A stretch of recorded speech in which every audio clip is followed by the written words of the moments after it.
Thank you for joining us for another edition of Agent Talk. I have the beautiful Nilmini Hecox, who's joining us from PorchLight. You've been in the business 5 years, which gives you kind of that new relationship still with real estate. You made Rookie of the Year in 2019. But what I think is really cool is the fact that you're not an American, right? You came here from Sri Lanka, which is the fact that I can even say that word, that talks to me about how foreign that is, how wonderful and beautiful that experience is, where housing was completely different. It was generational. It was ancestral. I mean, this is something where the house that you lived in and the land that you lived in meant something. So to come to America, where it's a little bit different, where we trade homes every couple of years, I'd love to hear your view on that. So let's start there. So how do you view real estate from your perspective, but in America? And first off, thank you for joining us. Oh, thanks for having me. How do I view real estate? I have always felt that your home is where who you are is formed. Whatever that, what home means to you, like when you walk into somebody's home, I feel like you immediately get the sense of where they've come from and where they're going. So it's steeped in history and generation and your story and the story of who you are and the dreams that you want to create for the next generation. So real estate has almost been like very sacred for me. And it might also have to do with the fact that, I'm from an island, like it's our land. It's like, it's very, very personal and emotional. So when I came to America and I kind of realized, actually I married an American, and I realized that his family didn't have like ancestral property. And that, his parents grew up in Denver, both of them did. And you could trace that, where their families lived. And actually his dad grew up in Park Hill and, went to Park Hill Elementary, the East High School. And there's a book with all the houses that they all lived in, but not a one of them is in their family. And it's the same for his mom, who grew up in the country club neighborhood. And I just remember when I first found that out, that I was just horrified. like, what do you mean you don't have any of these homes? I can totally see that. Yeah. I can totally see that. So let's fast forward to today, because we're in such an incredible time. What would you say, how have you seen your business change in the midst of all this, right? With COVID going on, and now on top of that, the protests. What are you seeing different? Yeah, I think my business, definitely beginning in March and as I look at the protests and what's happening, it went virtual. We all had to go virtual. So I did that pretty quickly, but I think it's also, it's gotten vulnerable. It's how I've been relating to my clients. The conversations I'm having are not about fluff. I mean, I used to joke and say if I went into a house and somebody brought up shiplap, I was going to walk out from that. I was like, no, we're not talking about shiplap. It's not about it. But it's not about that at all anymore. I think my conversations with my clients are more about hopes and dreams and fears and longings. I think I've always considered myself kind of a truth teller when it comes to, whether it's about stats or neighborhoods or trends or what I'm seeing in my clients. And I've leaned into that more virtually where I can be, having all of the tools that you've shared through the Agent Ignite group has been so helpful. And I really leaned into that. Doing video was not something I ever thought I would do. And I can't stop doing video. Now I'm like, let's just talk to the people. And you really inspired that, Nicole. And I guess in terms of my business, I feel like I'm doing much more of leaning into the truth and to making sure that my clients understand that the service I offer is about safety and security more than bricks and sticks. Right there. I mean, that was gold right there. And I love the fact that you talk about truth and vulnerability in kind of that same storyline, because it's the relatability. How are you continuing to relate to your clients? And they're not relating on the bigger gestures. They're relating on what is personal right now, because this is such an incredibly deeply personal time.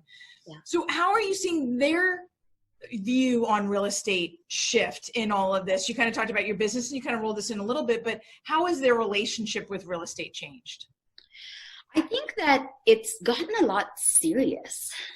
I think that we were in this moment, especially with our, with appreciation being what it was in Denver particularly, and people feeling like, it was professionally, real estate was a very easy money, easy in, kind of thing, which I never believed for a hot second. I never made that easy money, so I don't know where those people are. I know I work hard for mine. I know. I'm like, where is that? Exactly. But so I think that it's become, I feel like the conversations my clients are having with me about real estate, whether it's contemplating a move or, whether they should sell, it's all very, very serious. And it's necessitated by a need, like a real need, like whether it's a job change, whether it's realizing that they're going to be working from home for the foreseeable future and their current home doesn't allow that. It's, in some cases, it's even been about, blooming where we've planted, and needing a place that inspires our life.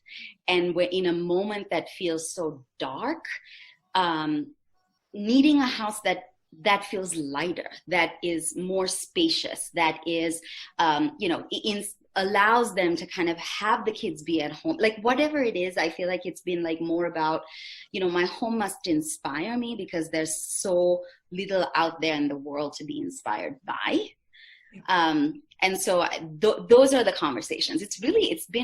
I've always been a little bit of a woo-woo, like, mala bead wearing kind of out there. And people are resonating with that more, at least my your groove. You just needed a pandemic to happen. I needed a pandemic to happen. Yeah, no, for sure. So where do you go from here? Nilmini, maybe even naming a thing, what is that thing that's going to carry you into the next layer for your business, the next level? Wow.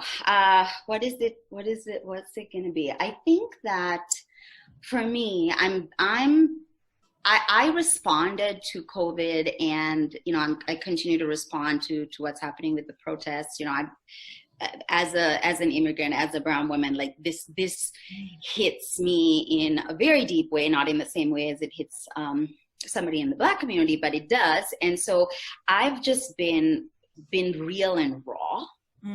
And professional always, but real and raw. And I think that what I'm trying to do in everything I do, in every phone call I make, in every, I've been doing video messages for people rather than leaving voicemail. Like if I don't get you, I want you to see my face and I want you to hear my heart when I ask you how you're feeling. I try not to ask people how they're doing. So that's what I'm doing more of. And I'm also trying to be a little bit more strategic about my outreach because, especially virtually and through video, as long as we can't have open houses, I don't know when that's going to change, a way to kind of get in front of people and just be there for them in the most authentic, real way, but to have a little bit more strategy behind it. I think that's, it's time to start to respond and not react.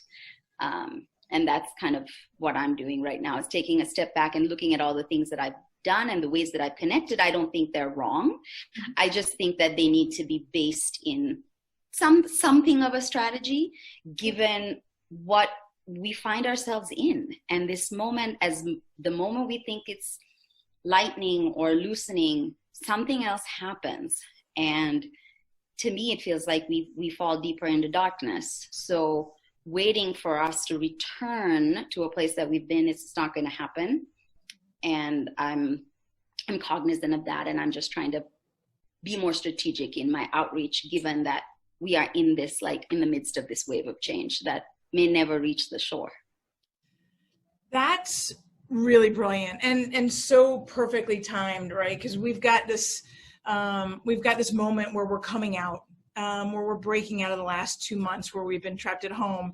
And it's, what does that look like now? Because you can return and do the same things you did before, or you could do the things that you were hurried to do during COVID, or you could take everything that you learned during COVID and add it to what you knew before and become strategically aware of how you want to build your business, right? And hopefully you did some of that assessment instead of just reorganizing your shoe closet for the last 2 months, because I've heard some people doing that. So, but you have an awareness that goes deep,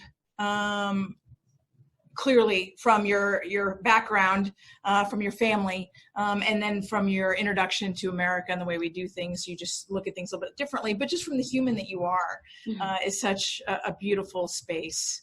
So thank you for sharing that with us today. Thank you for inviting me. This is such an honor. Oh, thank you. All right. Bye-bye. Bye-bye.